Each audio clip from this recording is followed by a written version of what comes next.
my spotting after starting HRT? Welcome to the Progress Your Health podcast. I'm Dr. Valorie Davidson. And I'm Dr. Robert Maki. So if you notice, we got a little bit of a different angle on the podcast here. So we got a lot going on. This is a little overwhelming. So we bought a new device called the Rodecaster Video, which is kind of at least our purposes, it's like this all-in-one video production unit. It's like the new little shiny toy that we have to play with, and it's helping us auto switch. So we got 3 cameras set up right now. So camera 1 is on me. Camera 3 is on both of us. That's the view you're seeing right now. And then camera 2 is on you. So that device over there helps us rotate the camera angles, and then it sort of does the editing for us in real time, which is, kind of a neat trick. And it hopefully anyways increases the production value of our videos. These clips can now be put on social media and makes it a little easier to pull those clips off of there. So we'll run through it. If you're watching this video, that means that we sort of just decided to go for it.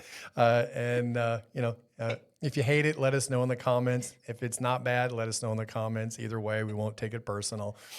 We're just literally, I've been messing around with this now for a little while. So this is our third time trying this episode today. So I forgot to turn the lights on. I forgot to do something with the camera. So hopefully third time is the charm. Let's try it. Okay. So today we have a question from Lisa. She went to our website, submitted a question on the tab Ask the Doctor. That's where this question came from.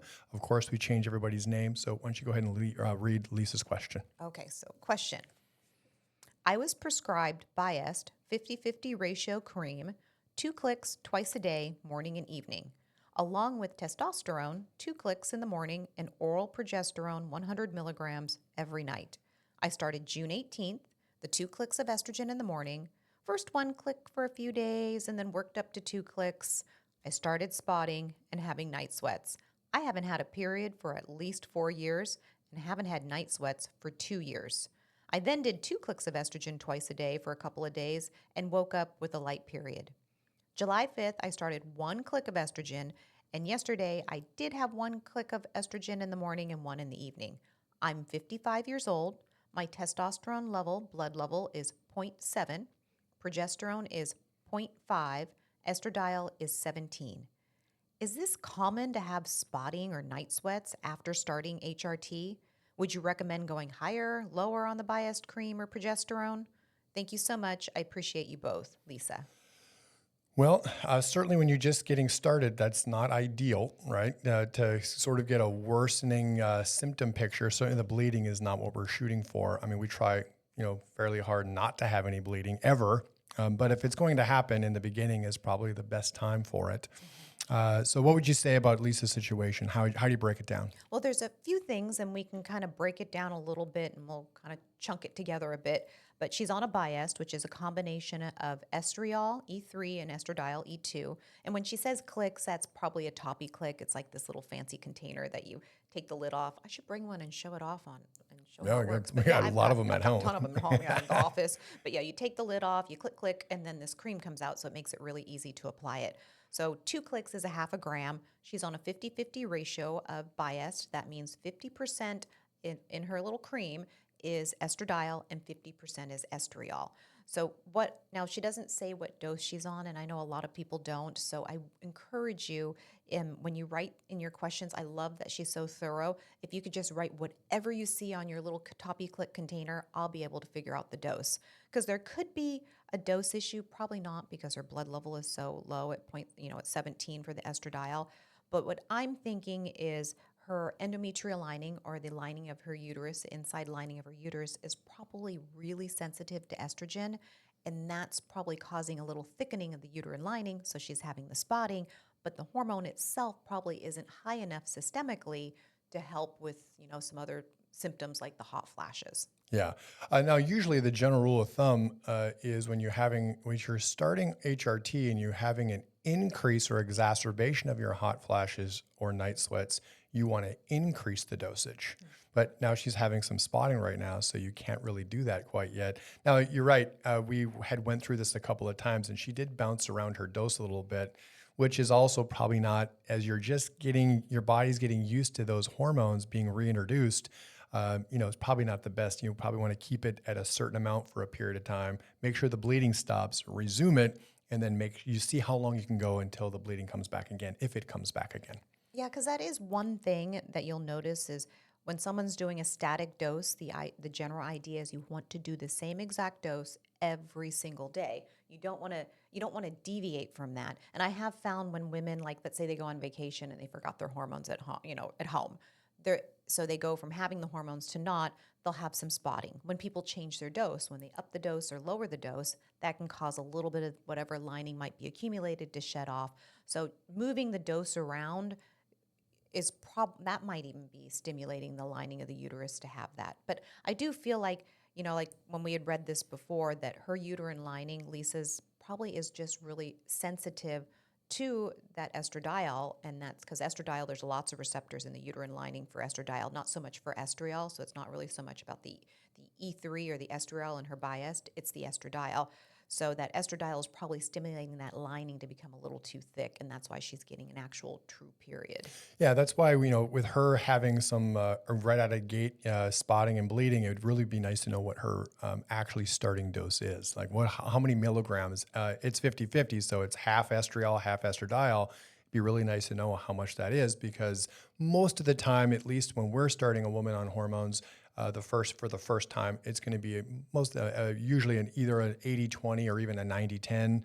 How often would you do like a straight estriol? Do you ever do just straight estriol? E3? Yeah. Oh, yeah. Estriol, I do that all the time. I do that all the time with women that are especially in perimenopause. Right. So right. estriol can kind of help buffer the spikes and drops of estradiol during a perimenopausal cycle, which can cause that's why in perimenopause you get symptoms of high estrogen and symptoms of no estrogen all throughout your cycle, or the irregular periods. So I do that. And I have a few women that are actually menopause that do great with the estriol. It's very gentle, but it really doesn't have quite the systemic effect that estradiol does. So that's why I would say with Lisa, so out the gate, she's having some spotting. So we want to address that first before the hot flashes, because the hot flashes we'll talk about in a little bit because they might be coming from another source.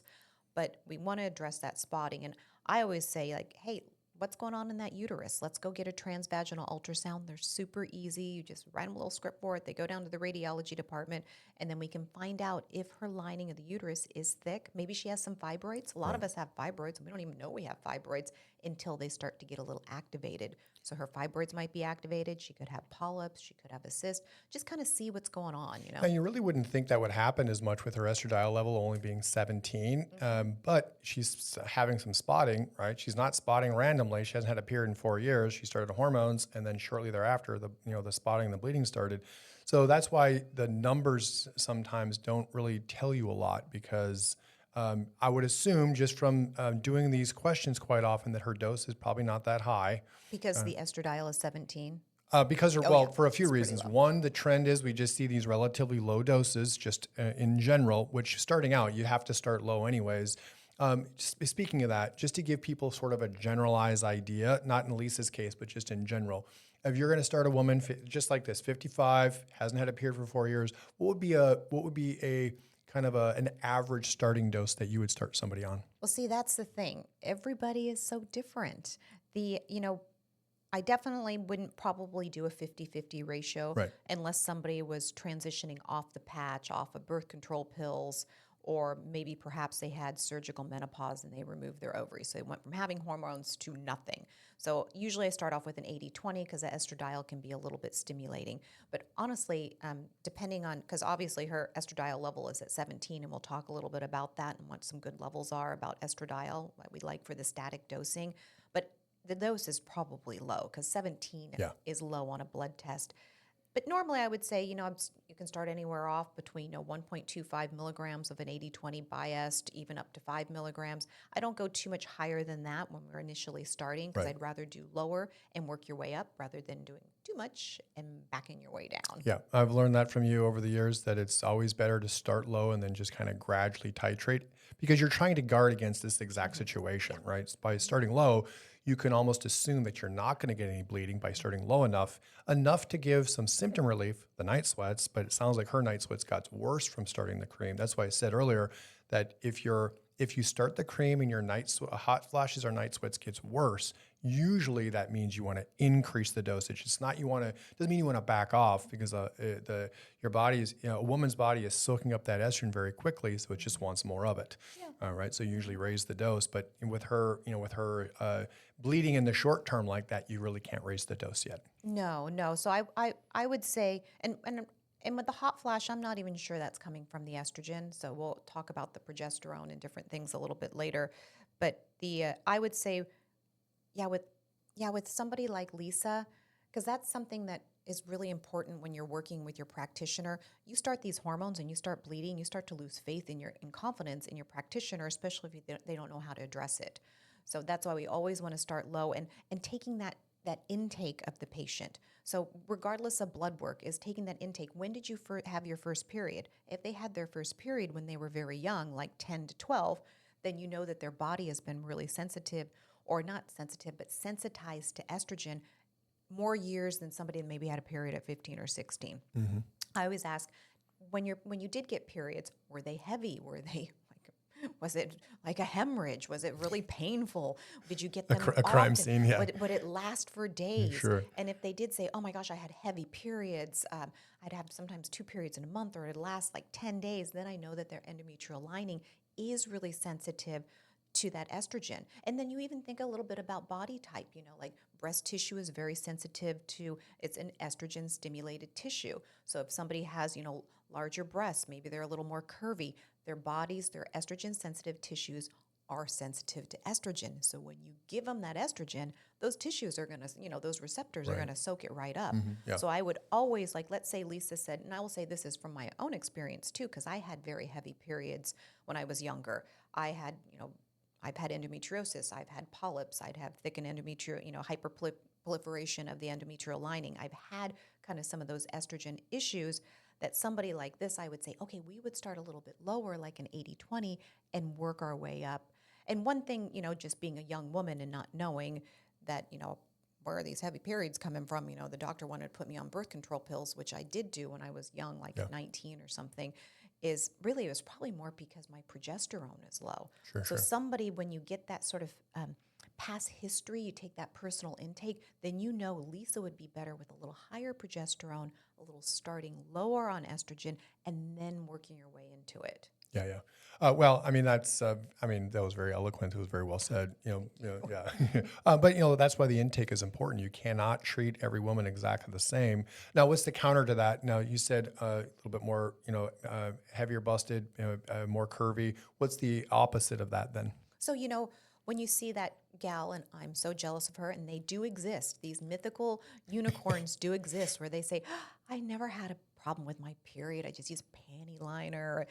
They were so short, like 3 days, so easy, no cramps.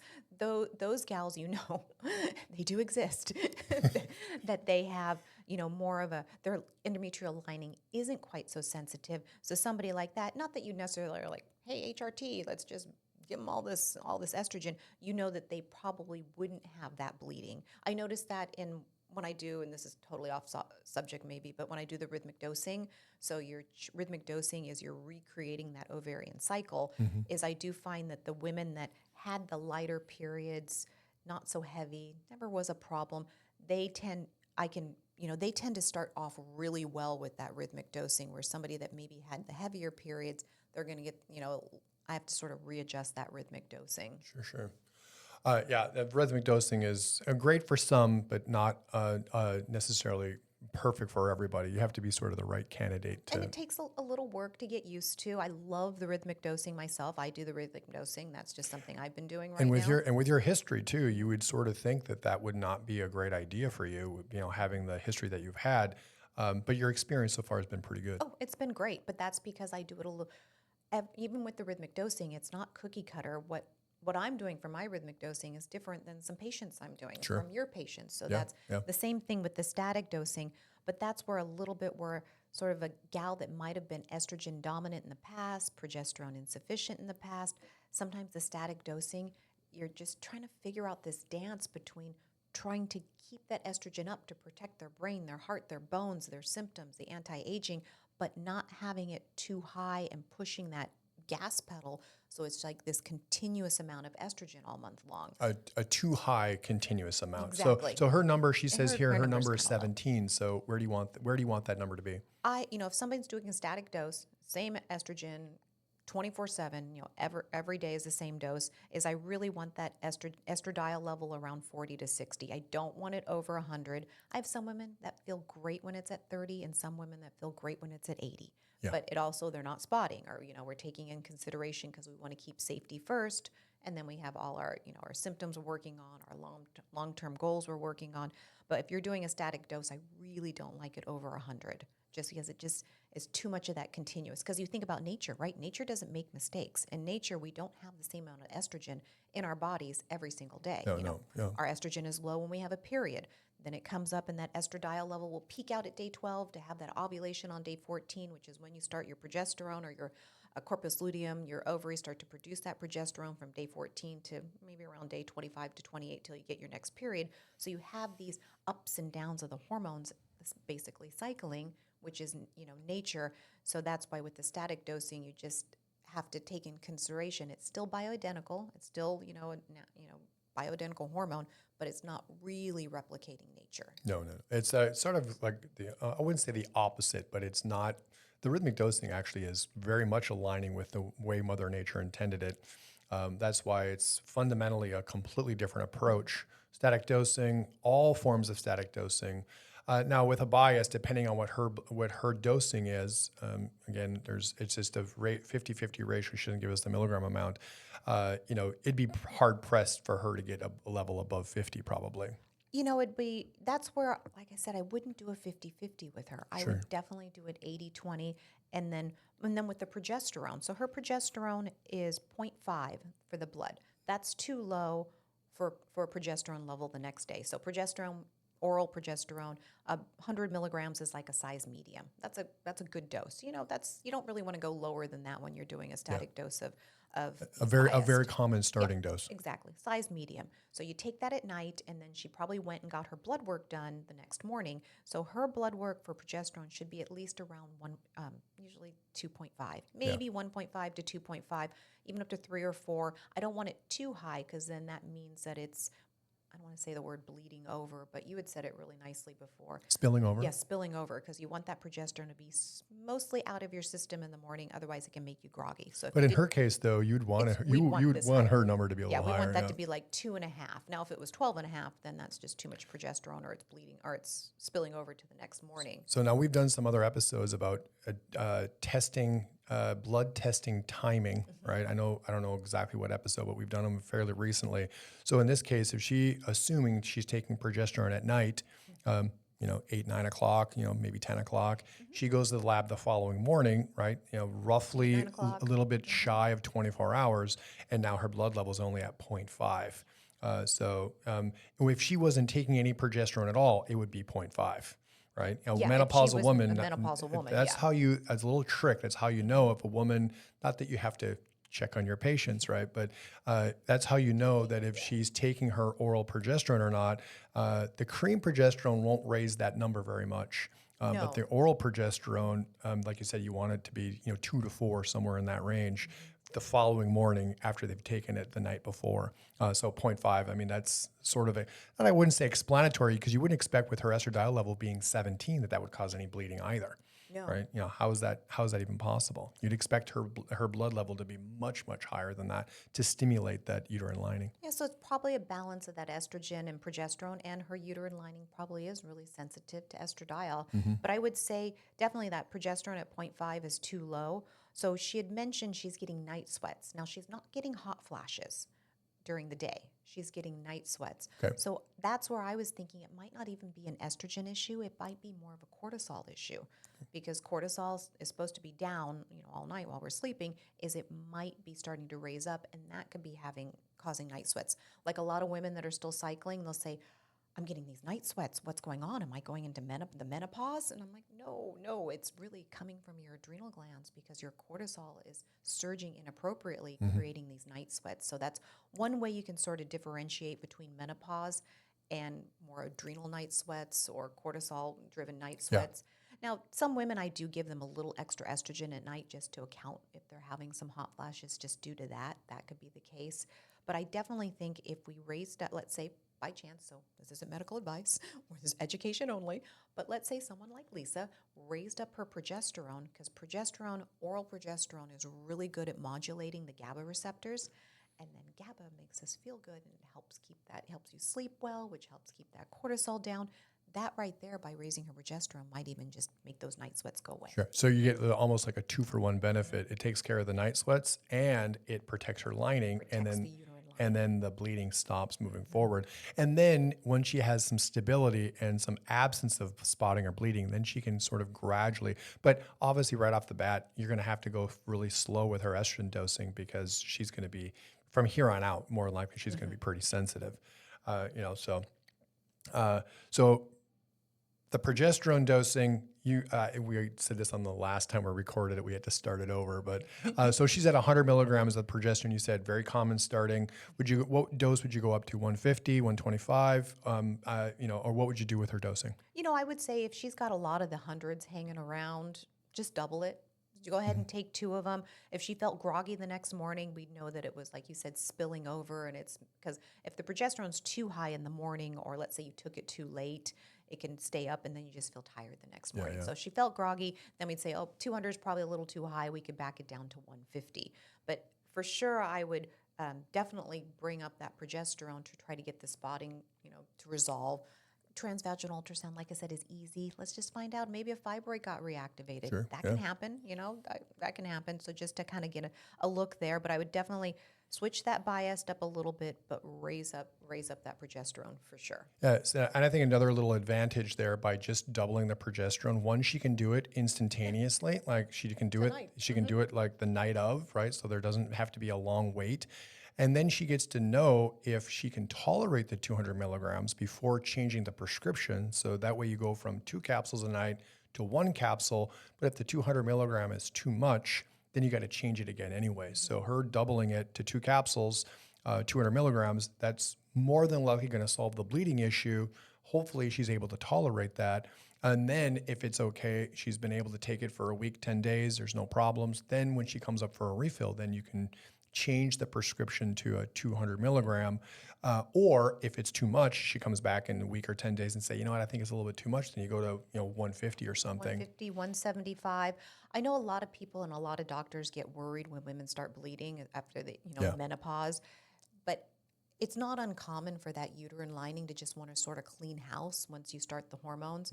So it's not necessarily worrisome. So don't go down the rabbit's hole. Yeah, it's not cancer when you just first start. But at the same time, you don't want to ignore it. No, of course not. No. We always instruct everyone. We want to know right away if you have any bleeding at any point. Bleeding. And we can assess what's going on. Because the static dosing, the bleeding is not supposed to happen. We don't want it to happen at all. So we need to sort of be aware of it. And, usually most of the time you're going to either lower the estrogen or raise the progesterone, either one or both of those. And we're sort of saying raising the progesterone because she's already kind of on just a couple of clicks a day anyways of the estrogen. But she did sort of bounce around a little bit. Like when I know I wouldn't say it's a pet peeve of yours, but you probably want to just keep it low and steady for a little bit. Yeah, a little consistent. If somebody is spotting, then I say, okay, back it off or even stop it and just take the progesterone only until the spotting stops. And then maybe implement 1 click in the morning, 1 click in the evening, and then kind of go from there. Okay. So another thought just came to my mind. So about the bleeding, so you said earlier, get a transvaginal ultrasound, check it out. At this early of a stage of her using hormones, do you think that she needs a biopsy as well? If the lining that's why the transvaginal ultrasound is first, because it'll tell you on there that, they've got some fibroids activated. Okay, we know fibroids are not cancerous. Right. They're technically tumors, but they're not cancerous. But they can also look at that lining and say, how thick is that lining? And even looking at the lining, you can tell, what the structure is. So when you look at an ultrasound, there's the impression, but read the actual details because you can get the details into what does that endometrial lining look like. Does it look really confluent and easy, or does it look mottled and, there's some issues in there? And then you say, ooh, maybe that doesn't look so good. Right. So that would be the first part. I wouldn't say, getting a biopsy is not fun. There are some doctors that are magic at doing a biopsy of the uterine lining, but most of the time it's like a terror. It's like a feeling you can't even describe. I've had women tell me they've passed out. They went to the car and passed out. Oh, geez. But because it can, for some people, it can be really, really a zinger. But there are some really magic doctors out there that can do it without even having. Well, my point of not to scare anybody, but when you're having bleeding like this, automatically right out of the gate, it does not mean cancer. No, Right? no, no, no. Most likely a situation like this, when you're just starting hormones and you bleed right after that, But usually you don't want to neglect it. you don't want to neglect right? it, but you don't want to neglect but it. you're not going down that rabbit's hole that just because you're bleeding you have cancer. Now, let's say hypothetically this was a 65-year-old woman or even a 55-year-old woman with no hormones at all. She wasn't taking anything and she starts bleeding spontaneously. Now that's worrisome. That's a much bigger deal. Yeah, that's worrisome because this is probably more hormonally driven. Yeah. Like I said, you don't want to neglect it. But somebody that's, like you said, 60, 65 years old, they've been postmenopausal for 10 plus years, and all of a sudden they're spotting and they're not taking hormones. They need an ultrasound right away. That's worrisome. Yeah, right away. Yeah, so that's why this is not common because we sort of try to guard against the bleeding in the short term. But, bleeding and hormones are kind of par for the course. Anything is possible if you start using HRT. We don't want it to happen. It's not supposed to happen. It cannot continue to happen, but it does happen, and you just need to adjust for it in the beginning. Absolutely. Yeah. So let's see. So testosterone, anything to say? So we talked about her estrogen, kind of what's going on there. We talked about her progesterone dose. What about the testosterone? Testosterone can be amazing for women. I think it's, a nice way to sort of pull all the ingredients of your recipe together. But I would say her testosterone 0.7, that's probably a free testosterone. But I don't normally start with testosterone when I'm starting with HRT because I like to create more of like that foundation. I do notice just over the years of working with women that they tend to absorb the testosterone a lot easier than the estrogen for some reason.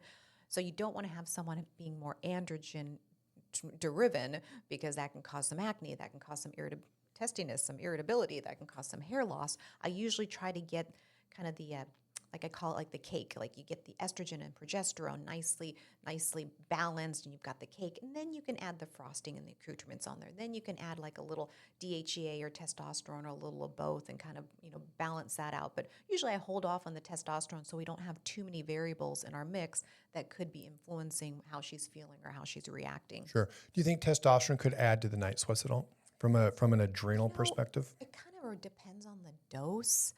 But I haven't really seen that too much. Yeah, Have you? No. It just came on my mind because you were talking about adrenals earlier. Maybe she's got an increase, an acute increase in stress. An increase in stress alone is going to give women's hot flashes, right? It's going to raise that cortisol, and all of a sudden now you're starting to have. You haven't had hot flashes for a while, and now you're starting to have them again.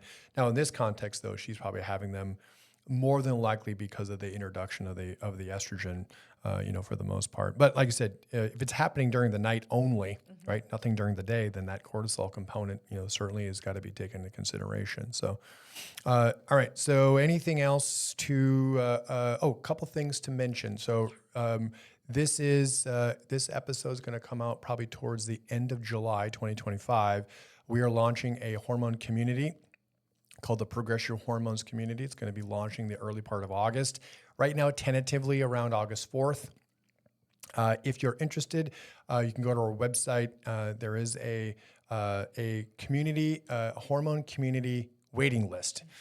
You'll be able to find it there. You can enter your name and email. You'll be on the kind of the list to be notified when everything goes live. Why don't you talk a little bit about what the community is about? So the community, this is something we've been sort of working and dreaming about for years.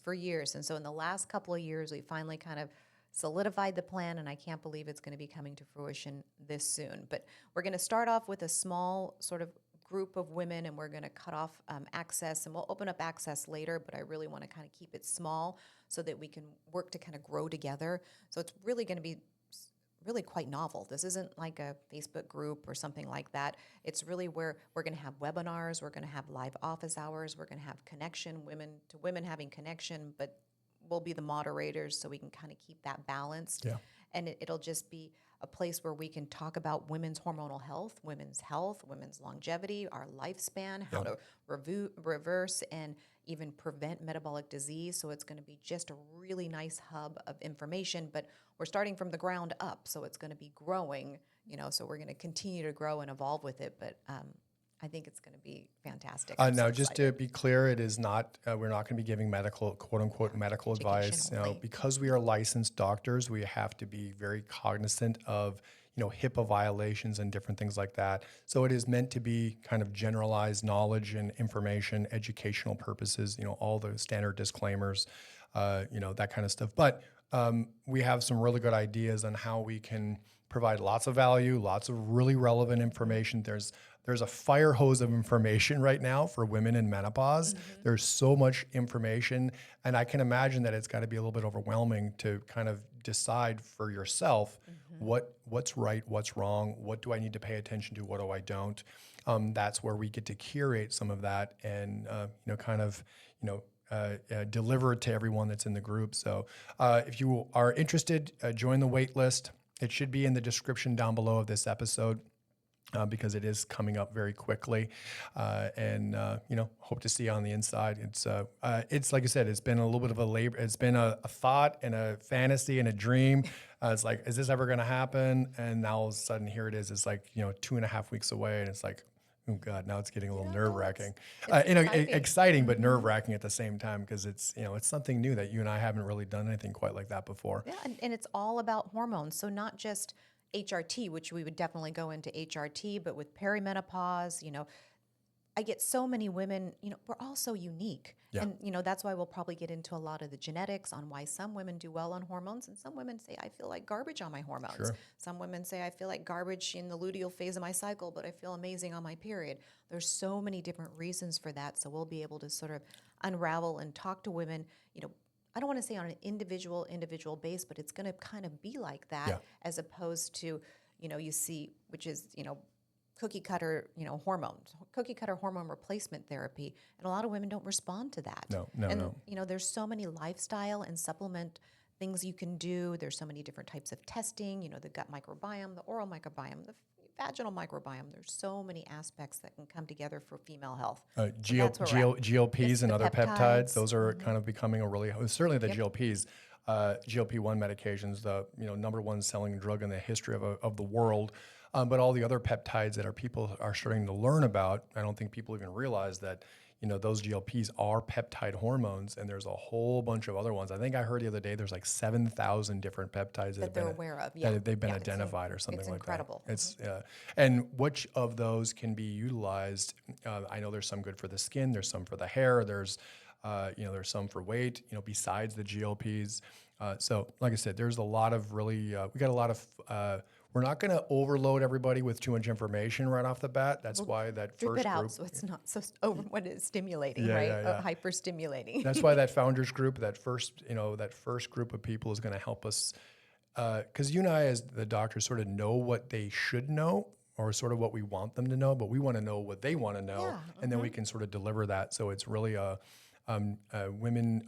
community designed specifically for women and the challenges that they go through in this stage of their lives. So if you're interested, the link for the waiting list is down below. Anything else to add about Lisa? I see you changing to different camera angles. I know there's so many cameras to look at, and there's you, so it's like that's why my head's like on a swivel. Yeah, it is. I would say there's a lot going on this side of the room. It is a little overwhelming, but I think hopefully it turned out okay. Hopefully it looks all right. Let us know in the comments down below if there's something we can tweak. Anything else to say about Lisa? No, thank you, Lisa. We change everybody's names, so but thank you. Yeah. Until next time, I'm Dr. Maki. And I'm Dr. Valorie. Take care. Bye-bye.